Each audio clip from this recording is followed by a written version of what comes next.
Welcome to Everyone's a Millionaire podcast.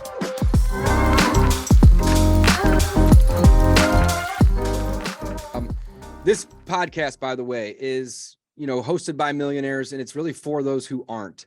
So, 1 in 17 folks here in the United States of America have a net worth of $1 million or more. 1 in 17. So this is really for the other 16 people. It's for the other 95%. Roughly 5% of people are millionaires here. So all of the information, that we're gonna talk about here is going to be valuable.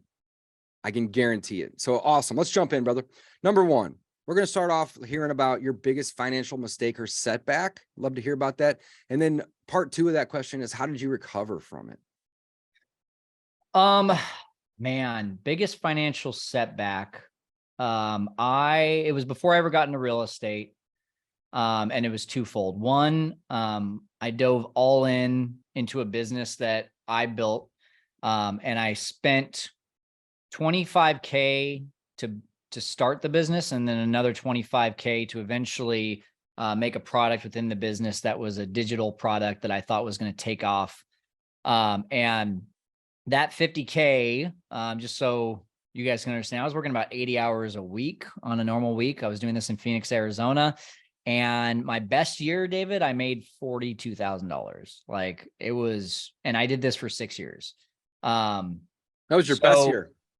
What's that? That was your best year. That was my best year. Yeah. Holy cow, man. Yeah. I have to say you are one persistent SOB, man. And that usually when you say persistence is a good thing, in this case, it was just stubbornness, right? Like yep. I didn't want the people. I was a sports anchor before I owned a business. And so, so everyone thought I was going to be like the next ESPN guy. And then when I quit, everyone was like, why are you quitting? You're really good at this. Like a lot of people were disappointed that I quit.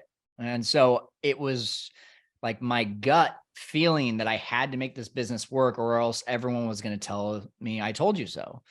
And so my stubbornness kept me in that. And honestly, the writing was on the wall after year 2 of that business, but I stayed in for another 4 years because I just didn't want to fail. Yeah. But what I learned from that was that just because you change lanes doesn't mean you failed. It just means that totally you've decided that this is no longer the vehicle that's going to get me to success.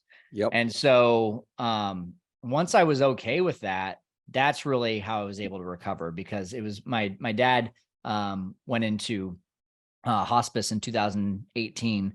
And that's when I was like, okay, like, am I going to just be spinning my wheels for the rest of my life? How am I going to be able to provide for my future kids, my future wife, my future family? And the answer was, I don't know. So that's when I said, okay, I got to get into something that's a little bit more worth my time. And that's where I found real estate. Man, I love it. And so the recovery phase of that was just pivoting basically, right? Yeah, it really was.